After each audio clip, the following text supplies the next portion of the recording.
familiarizations, right? Second is Brainstorm. brainstorming. Third is mind mapping. What is mind mapping?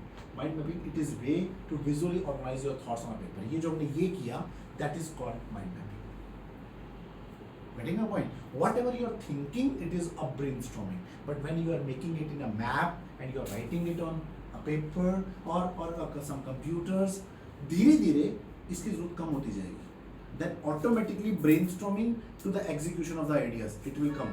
But this is the stage, and you people, let you start the stage. After brainstorming, you must go for mind mapping. That is very important. Clear?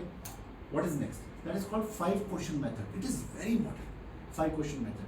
जब कुछ दिमाग में नहीं आ रहा क्या लिखूं 5-question method. 5-question method क्या है? WH family.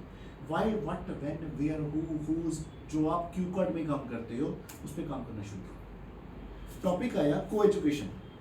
Should co-education be familiarizations, like it should be banned or it should be promoted, right? आपके दिमाग में क्या आ रहा है? Why?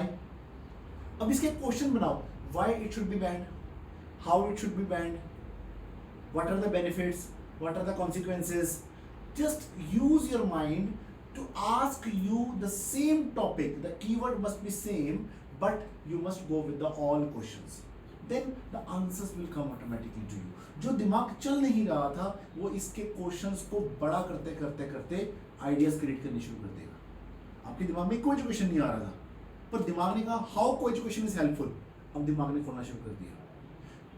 हाउ को एजुकेशन इज नॉट हेल्पफुल समझ आ गया. मोबाइल फोन पे आ जाते हैं, राइट? The question